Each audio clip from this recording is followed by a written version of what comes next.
So, where are you headed?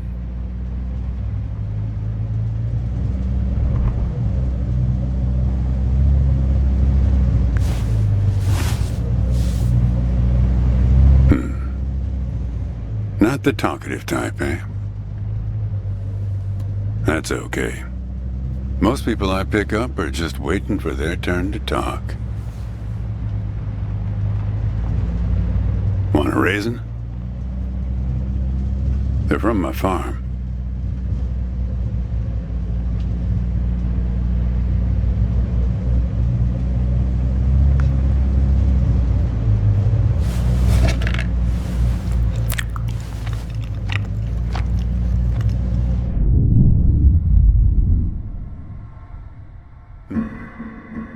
You don't look so good.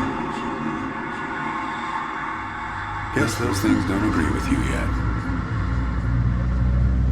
Strange. They're Thompson seedless. Good raisins.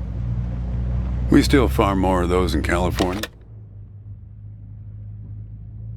than anywhere on Earth. You want to know the clearest evidence that reality isn't real?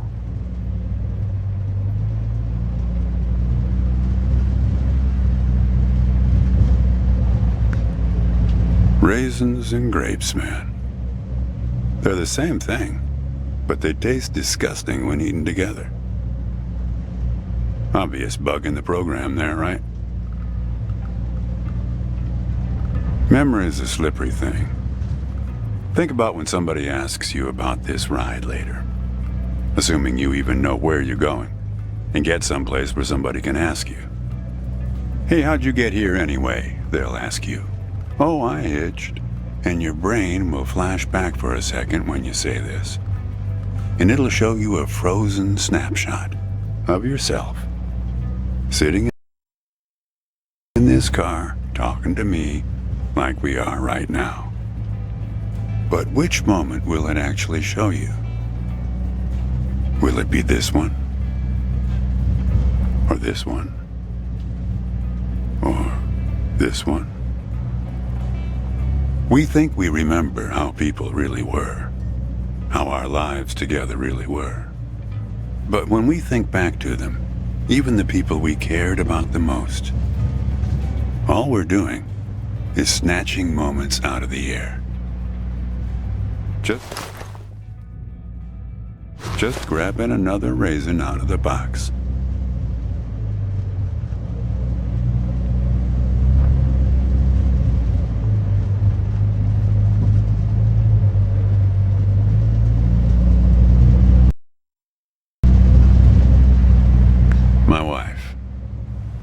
She's dead now, but you probably guessed that.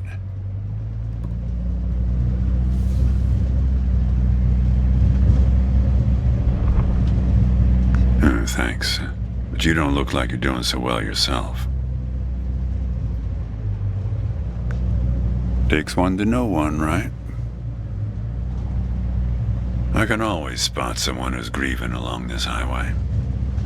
They usually stand on the road with a dazed look on their face and their thumb up in the air.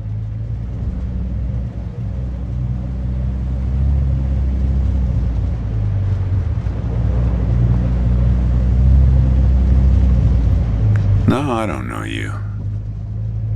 Just know the type.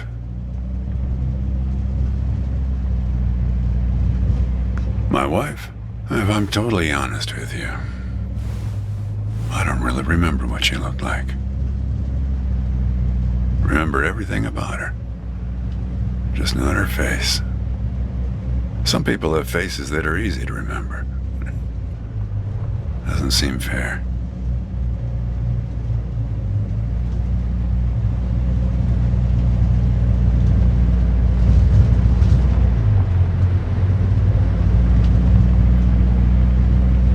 Well, it's not as easy as you think. I'll give you an example. You think you're present in the moment? You've been talking to me for a few minutes now. What color are my eyes?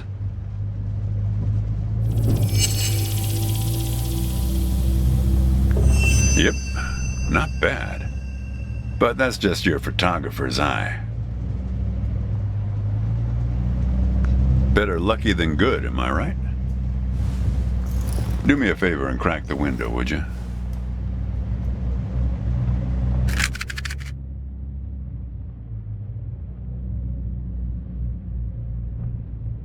What you got there?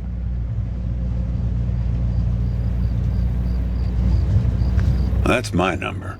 I used to leave those all over my car in case my car got lost and somebody found it. But yeah, feel free to call me anytime you get in trouble. That's better. Now, where were we? Not much profit in talking geography with someone who doesn't know where he's going or where he's from. But if you want to know, the trunk of this car is full of 4 bushels of raisins that I'm driving to my brother's place in Intercourse. That enough info for you, Copernicus?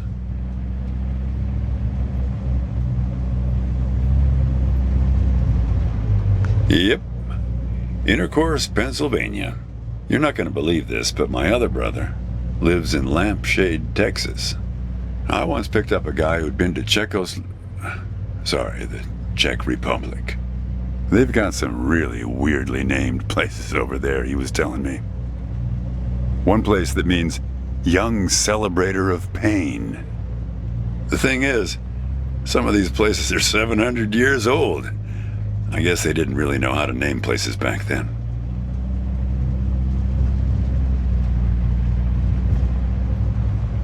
You know, when I was a kid, my brother and I used to drive our parents crazy on long drives like this. Our folks wouldn't let us listen to the radio in the car. So we used to make up these songs about food on long drives to pass the time. We had this one with about 30 verses, each about a different kind of grain. There was this one time when we passed a billboard for this new kind of bread. Challah bread. In hell they have a hell a lot of challah bread. In hell they have a hell a lot of challah bread. In hell they have a hell a lot of challah bread. In hell they have a hell a lot of challah bread. Oh yeah, that drove Mom and Dad crazy. Come on, join in. In hell they have a hell a lot of challah bread. In hell they have a hell a lot of challah bread. In hell they have a hell a lot of challah bread. In hell they have a hell a lot of challah bread.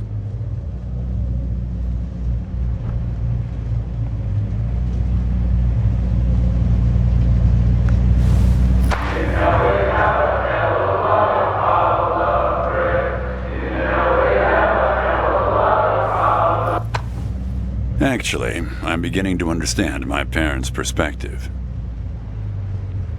Getting older's funny.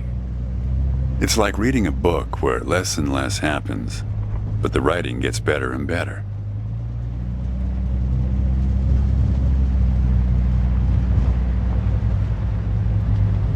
You got that right, kid.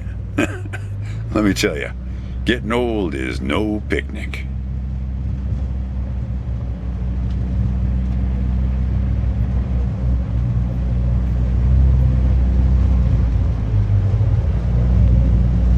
Yeah. We used to have a strict division of labor back when we worked together. She would raise the grape from the time it appeared on the vine, and I'd step in as soon as it was time to start drying them. Our customers used to have fun with that. I'm the dry one, they'd say. Grapes attract a certain kind of person. A person who likes to tell jokes. Wine enthusiasts, tourists, people who like to talk.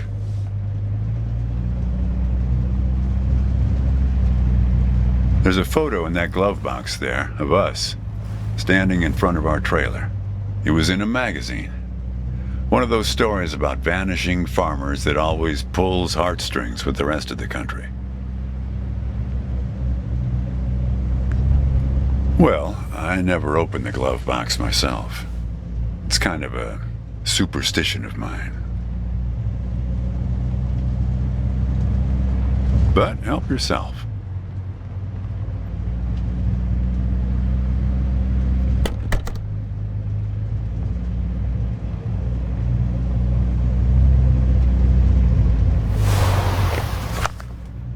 Hey, where'd you get that?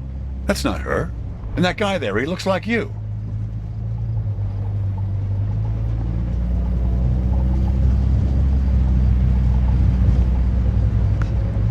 I don't know. I was going to ask you the same question, Copernicus. Who gave this to you? Well, I guess it belongs to you. You'd better hold on to it.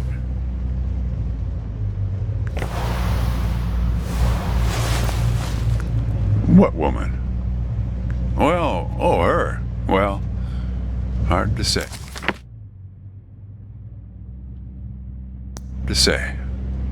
I wouldn't lose any sleep over it.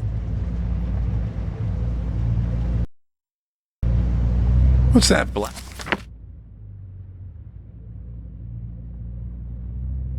black thing in the glove box anyway?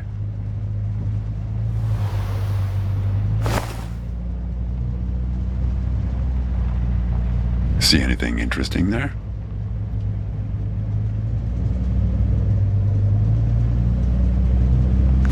A windmill, eh?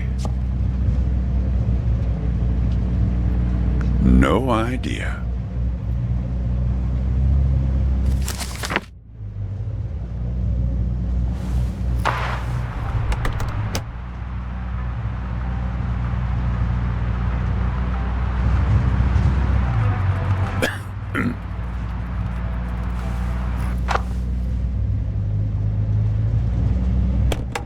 Say, want to hear a joke? Why did the raisin take the prune to the dance? He couldn't get a date. Hey, that reminds me. It's almost 4:30. You'll like this. It's my favorite. I once knew the hostess, Darlene. She used to change the tires on my truck on Highway 51. Welcome to another Interstate Riddle Hour. Here's our first riddle. Keep your eyes peeled, all you blacktop carpetbaggers. I fly, yet I have no wings. I cry, yet I have no eyes. Darkness follows me. Lower light I never see.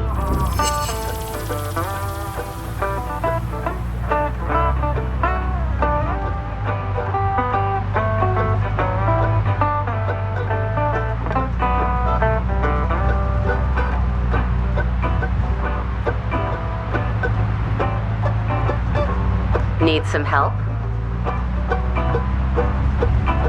I fly, yet I have no wings. I cry, yet I have no eyes. Darkness follows me. Lower light I never see.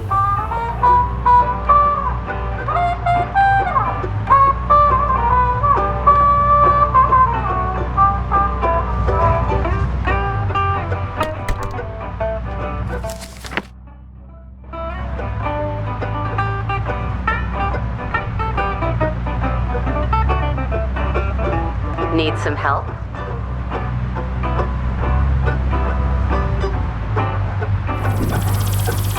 We're looking for something fluffy.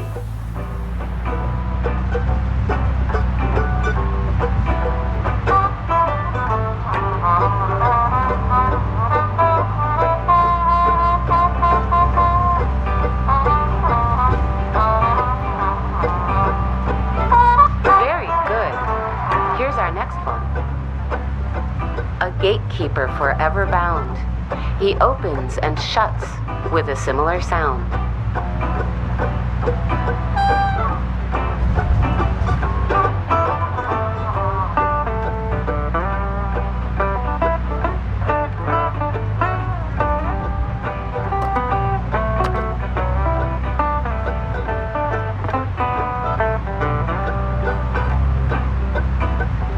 Need some help?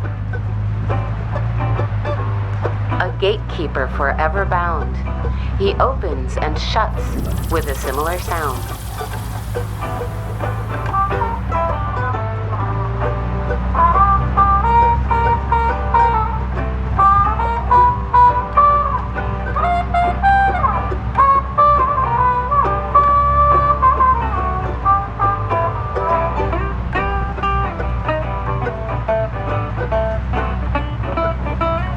Need some help? Think metal teeth that open and shut.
Need some help? A gatekeeper forever bound. He opens and shuts with a similar sound.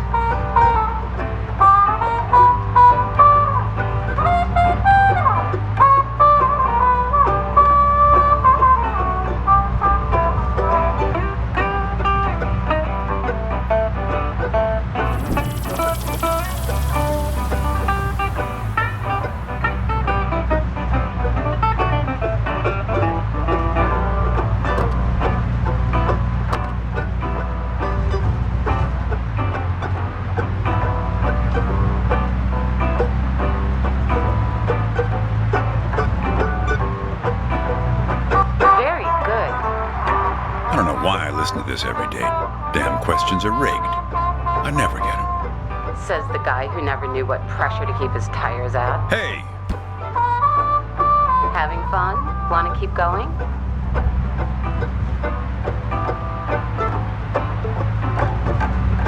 Okay, let's go to our final riddle then. He lies without touching the ground. Oh, come on, Darlene.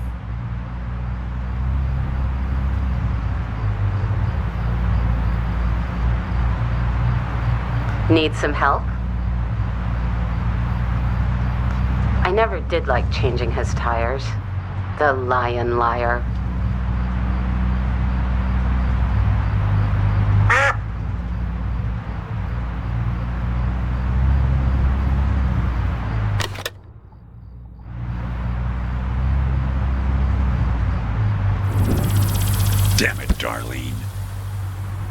I should have tipped her better when she changed the tires. She's been out to get me ever since.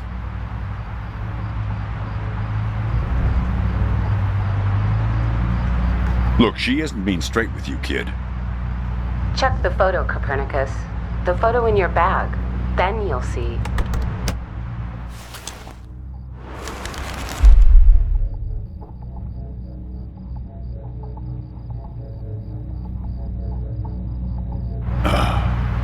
She's in trouble, Copernicus.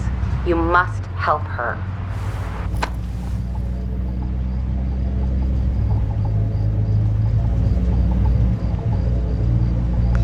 Things like that happen all the time on this highway. It's nothing to lose your scrunchie over.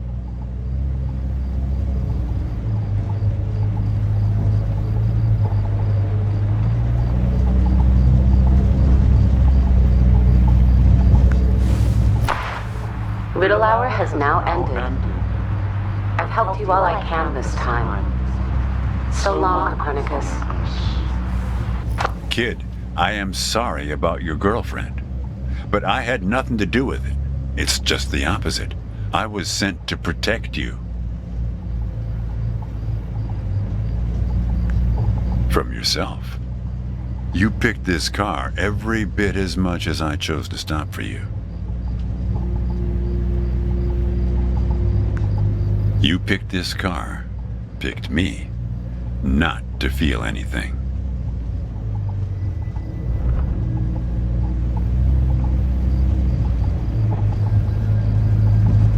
Kid, just let it go. There's nothing for you down that road. Nothing but hurt. Look, I admit I lied, but only about one thing.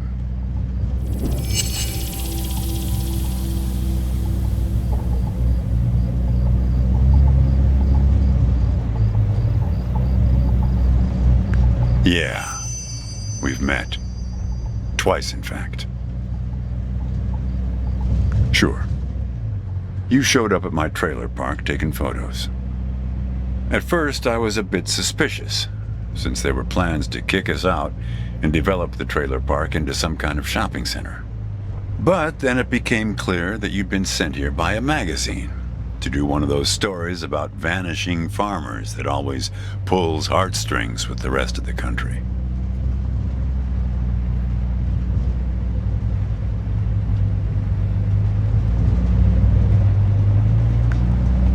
Kid, I told you, you don't want to go down that road.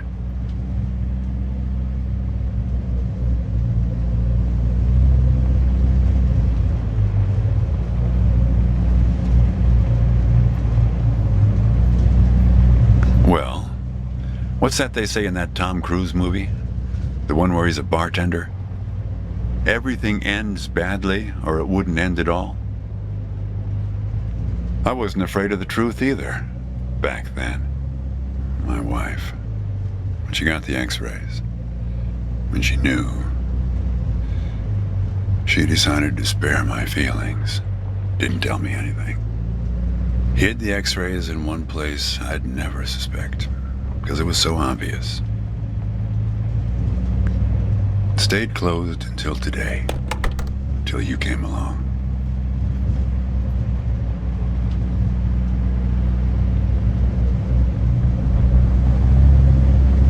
And that's what you liked about me when we met, when you came to take those photos. You said you admired my fortitude. I had to look up at least one of those words in the dictionary. Turns out that you just meant my not feeling every little thing that's gone wrong with me. Well, that's life as a raisin farmer. We're not known for live casting our power ballots. Each raisin is a little setback that you've learned to live with. You don't dwell on it or try too hard to remember.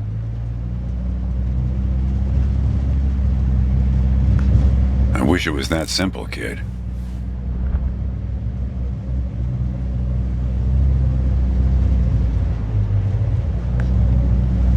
Hey, Chief. Why don't you have a look here?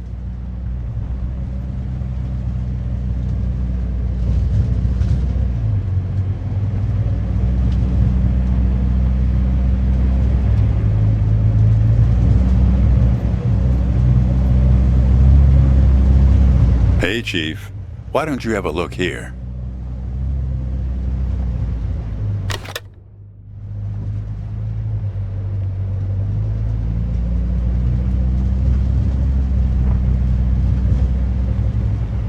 Hey, Chief. Why don't you have a look here?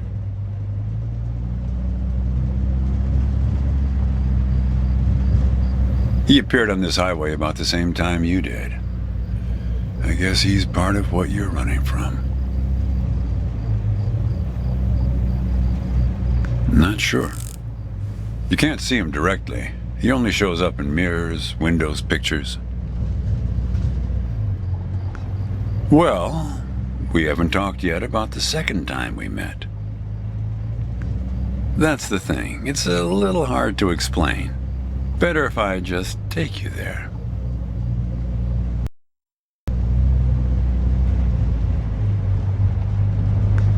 It's just a quick detour. We'll be there in a minute. But close the window. You don't want to have it open where we're headed.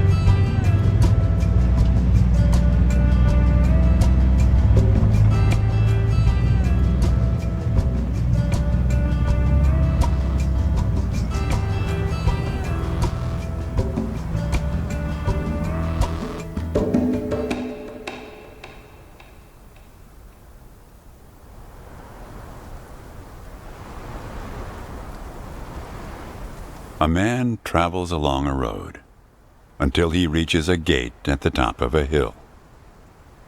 The road has been long and straight so far, and the going has been easy.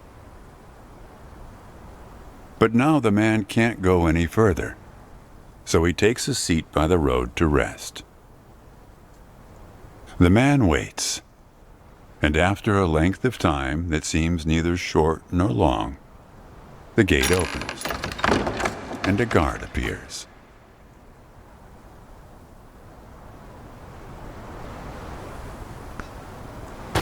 The man asks the guard for entry, but the guard says he cannot let him enter at the moment.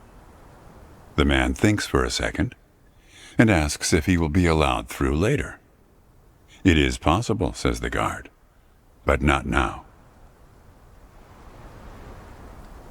The gate now stands slightly open, and the man tries to look through it longingly. His journey has been easy so far, and he misses the feeling of the open road. The guard notices and laughs. Even if you could gain entry, there are many gatekeepers after me. Some are much stronger than me, and I'm afraid to look upon them. So there the man waits, for days, months, years, waiting to enter. One day, when he's given up hope of entering, a single question occurs to him, one he has not thought of before. Why, he wonders aloud, are there no other travelers along this road? All these years, no one but myself has waited in front of this gate. The answer to this question comes from a voice near his shoulder. It is you who made this gate, says a bird perched nearby. So it exists for no one but you. But why? Asks the traveler. Why would I choose to stop here?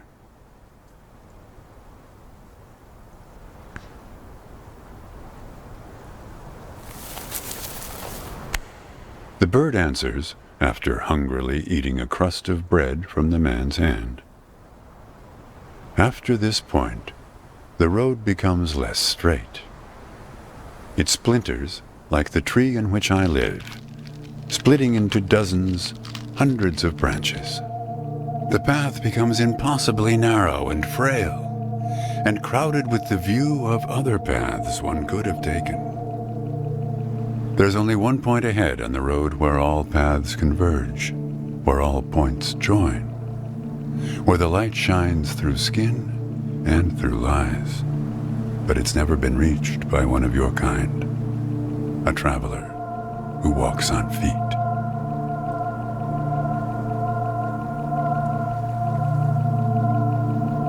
"Shoo!" cries the guard, chasing the bird away.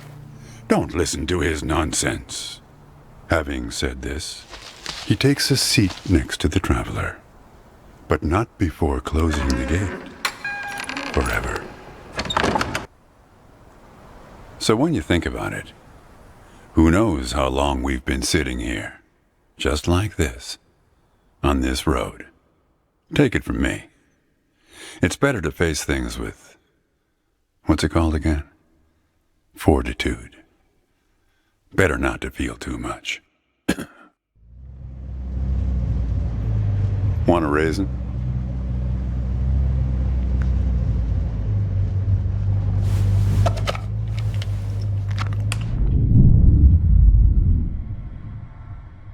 See? You're getting used to them. Life is like a box of raisins.